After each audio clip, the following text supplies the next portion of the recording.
So yesterday was the first day of the season that I sacrificed myself, sacrificed my sleep for the sake of the live feeds. Well, I won't say I sacrificed my sleep, but I woke up about 3 o'clock in the morning and I threw on the live feed. I think they took the video down, but trust me, this is pretty standard. It's the same thing that was happening last year. As I was saying in my community post update, that just means that you got to catch those feeds when I'm on because who knows which ones they are going to keep and which ones that they are going to make me get rid of or block them because I think they blocked the one that I put up last night. Um, yeah, so I think the biggest thing that we were watching the most was these HOH conversations between Riley and various people. So when I went to bed, I had done a live feed before I went to bed.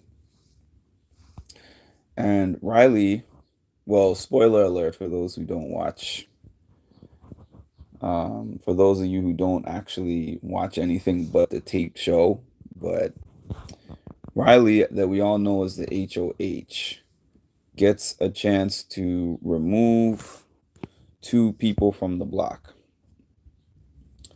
So those people were campaigning. All the people that were on the block were campaigning to get off the block. Before I went to bed, I saw that Riley was having a very extensive conversation with Jared. Jared sounded like Sari. He was lining everything up for her. He was very tactical. The game could go like this. I have this, and this person that's on my side. We want to work with you, blah, blah, blah. Down the line, this is the strategy. I'm being transparent with you, blah, blah, blah. And I thought he was doing like a really, really good job. Then he was hopping into next rooms. He was talking to Jag. He relayed everything or whatever he wanted to relay of that conversation to Jag. And he was talking to Blue and he was talking to a lot of different people and working the house. So the part that I caught when I woke up was that Corey had a conversation with Riley. And in that conversation, he told her, "You're my person." She was basically telling him he's the person that she trusts most in the game and wants to work with in the game. And they were talking all these different strategies. I've been very interested to see what everybody thinks of Sari and Jared. It doesn't seem, at least from what I've seen so far, it doesn't seem like anyone aside from Izzy knows that they are mother and son. And I didn't see when the confirmation came of Izzy knowing or talking to them, but the three of them were having a conversation last night on the feeds. And then, when Jared was leaving the room, Siri was like, "I love you." And Izzy was there. So I know that Izzy is aware. I guess Izzy is trying to work with the duo. I was saying last night, though, that it's kind of risky working with a duo, knowing that you're always going to be number three. Okay, I'm looking at this Twitter post right now. The big alliance has formed. Okay, there is four alliances, apparently. The core, which is Riley, Jag, and Blue. Interesting, I didn't see that one. The handful, which is Riley. Is Riley really in all of these? Riley, Jag, Blue, Matt, and Cameron. Hmm. The 8, Riley, Jag, Blue. Okay, I'm seeing something consistent here already. Basically, Riley, Jag, and Blue. Riley, Jag, and Blue are in 3 different alliances together currently. Interesting. So that would lead me to think that Jag is actually her number one. Hold up.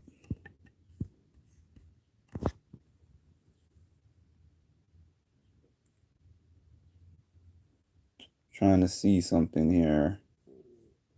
Yeah. So us three, then three. Matt. Yeah, us three, Matt, and Matt. Cam. Me. Okay, so us three. Yeah. So us three, then three. Matt. Yeah, us three, Matt, and Cameron. Matt, Cameron. Okay, hold on. Us three, and then our party. So Matt. Cameron.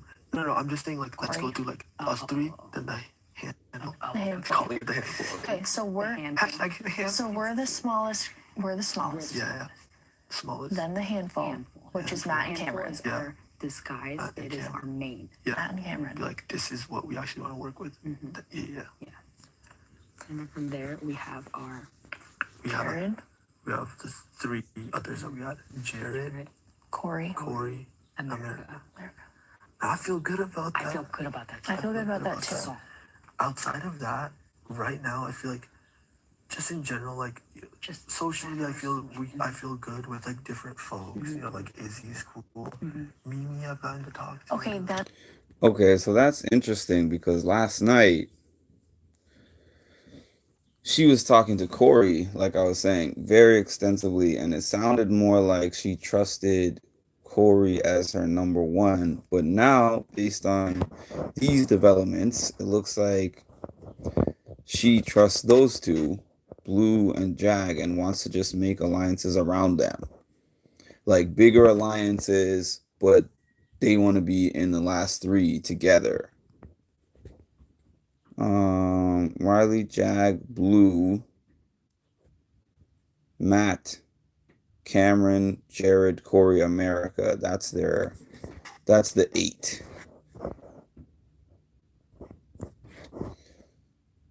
Which I remember Jared saying that's kind of like the cookout.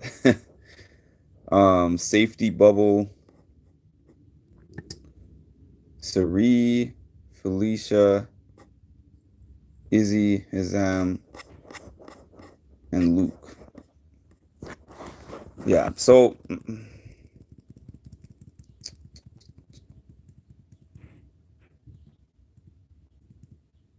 Kirsten is the target. I don't know if they have like a plan B.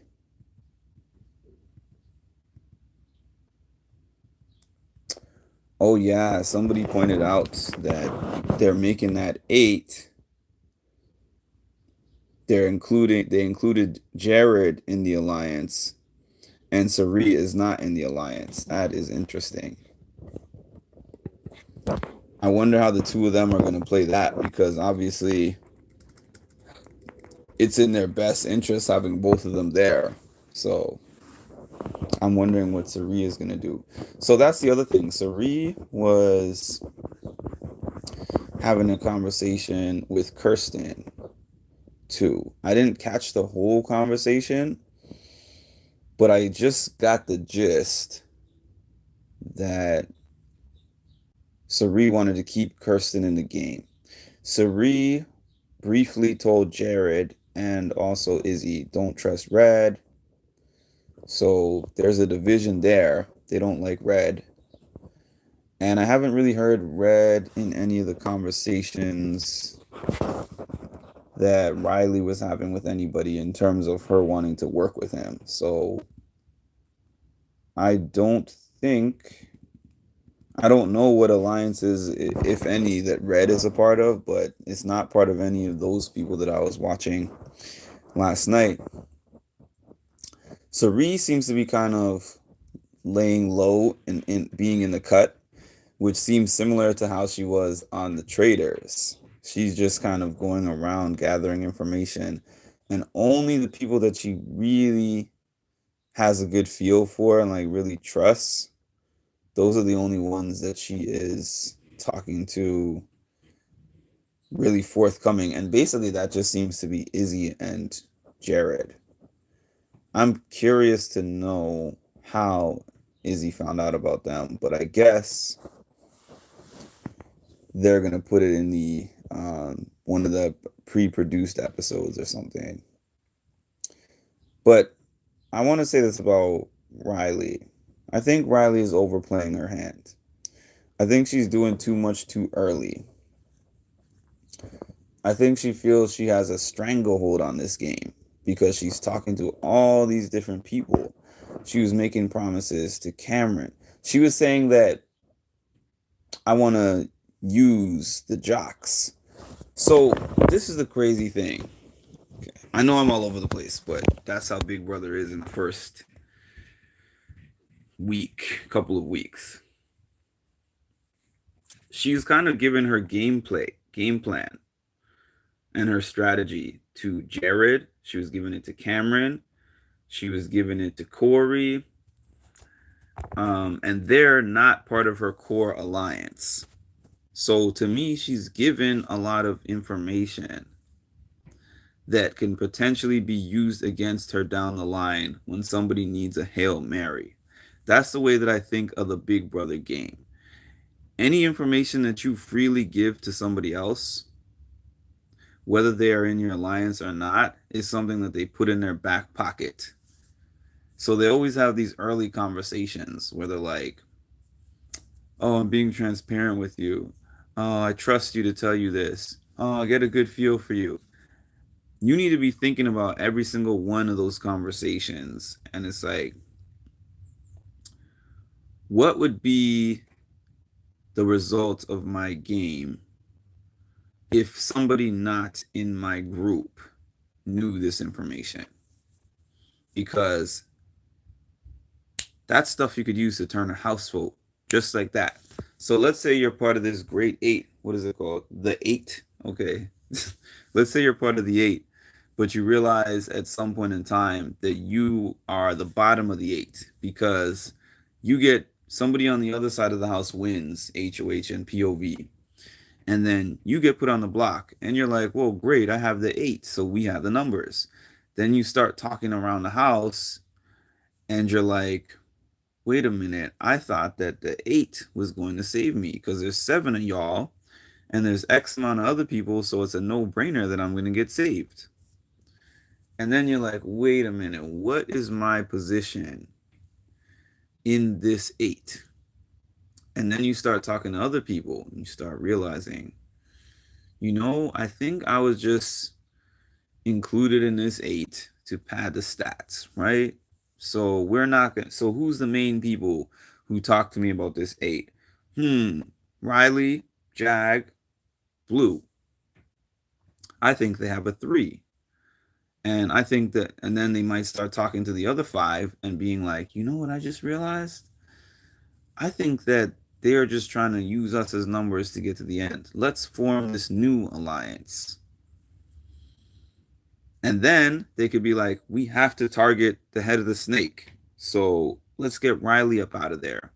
Morning Sapphire. They could be like, we want to target the head of the snake. Let's get Riley up out of there. So it's like, how do I get Riley out? Well, I have so much information that she told me. She said she wants to do this. She said she wants to use that person. She wants to use Matt because Matt is going to be a cop beast and he's nice. And she wants to use Jared up to a certain point because he's going to be loyal to her. And she's going to use this person for this and use that one for that. And she said this to me and she offered this deal with me. And I'm in the 5 different groups with her. And then everyone starts looking at her crazy. And even if they don't, even if they're already aware of all of this, still, when the house starts dogpiling on somebody, I've just realized that people will just let that person go because they're like, you know what? If it's not them, it's gonna be me. I would rather all of them want that person to be out than for them to want me to be out. So, as I was saying, Riley is overshooting her shot, in my opinion. I think she's doing too much. I'm a little. I feel like Jared is being a little aggressive, even though the conversations that he's having, they're. I guess I understand because he's on the block. That's the other part of it. He is on the block, so he is doing his best to break the game down to all the other people in the house and try to ensure his way of not staying on the block. And it sounds like he's going to get taken off the block. Riley's making the same mistake as Kirsten. Exactly. But she doesn't realize that yet because she's HOH. So because she's safe right now, people will have all those conversations with her. People will make all those deals and partnerships with her. But as soon as next week comes and she's not HOH, she might be surprised. And her threat level is high right now. She won the first competition and she's talking all these power moves very, very, very, very early to where people are going to be like, having Jag and red, blue, it's still killing me having a red and a blue in America on the same season. But are you really going to be depending on red? I said it again. Blue, are you really going to be depending on blue and Jag to win next week? Out of all the competitors there, not saying they can't, but are you really mainly depending on blue and Jag to win next week's HOH and or POV and keep you safe? And if somebody else on the other side wins, if like Jared wins or somebody else on the outside of those alliances wins, are they going to protect you if they know you're making deals with everybody? You know what's funny? Part of the live I caught yesterday, Riley was having a conversation with Cameron. They were both super fans. So they were like, Kirsten is Frenchieing. I think that's what they said. Kirsten is Frenchieing this game. And I was thinking, Riley is kind of Frenchieing this game as well. She hasn't had a big blow up from what I've seen, but just in terms of walking in there and being like, yo, I'm running the show. This and this is going to go like this, and nobody better lie to me about this because I can read people and I'm going to lay the ground rules, let everybody knows how the game is going to go. It is a rookie mistake. And I think sometimes people feel like being a super fan means like, oh, I've studied the game. It's like, I feel like for some, there's book smarts and there's street smarts, right? Like in life, there's book smarts and street smarts in life, right? There's people who go to school, they can pass every test with flying colors. They're going to get an A's. They're going to ace everything in the classroom. And then you go outside, you finish, you graduate, and it's like, okay, now let me go try to apply this knowledge. And they have no idea how to use what they learned in the real world. I feel that way about certain super fans when they come on the show, where they're like, I understand the game. I've watched every season. I know the statistics. I know this and this. I know that when the last person holds the door, the person who holds the door goes out first or whatever. Everything. They know everything. I know Janelle. I've studied this person's gameplay, Kesar, this one, that one, Dr. Will. And then they get in the house and it's like, they get so excited about being in the house and they get overly hyped and they don't even understand the factor of adapting, because there's going to be different games. There's going to be different people. The people are moving parts. That's why Big Brother can keep going season after season. Because you're not going to get 16 of the same people. They're going to think differently. They're going to have different backgrounds. They're going to have different goals. They're going to have different strategies. Things change. That's why the theme is expect the unexpected. You can't plan out your whole game in week 1. And I've heard like winners talking about the game. I've heard Big Brother winners talking about their game and saying that. Like, you have to be able to adjust your strategy constantly. And they talk about, okay, you win the HOH one day. And then, the plan could be, okay, we're going to get out Kirsten. Kirsten is at the bottom of the barrel and she put her foot in her mouth and we don't trust her. Then 2 days down the line, somebody has an idea to stab somebody in the back and gives away a piece of trusted information. Then there's some kind of blow up in the house. And then somebody says something that was unexpected that pisses everybody off. And now they're like, you know what? Let's get Cameron out of the house. Just throwing a random name out there. And then what happens to your strategy? Because you were like, I'm prepared for Kirsten and Cameron is my guy. Cameron was in my alliance. Yeah, I really the game of Big Brother, I said it last night, is like the ultimate game of chess. And chess is a long game. I learned that when I played, because I'm decent at chess, but I learned that when I played against, like a really good chess player, where I'm like, okay, I knocked off this piece and I knocked off that one. And I'm looking at the board and I'm like, I got way more pieces on the board than this person. And it looks like I'm close to beating them. Then it was just like, boom, boom, boom, checkmate. And I'm like, and I feel like that's Cirie.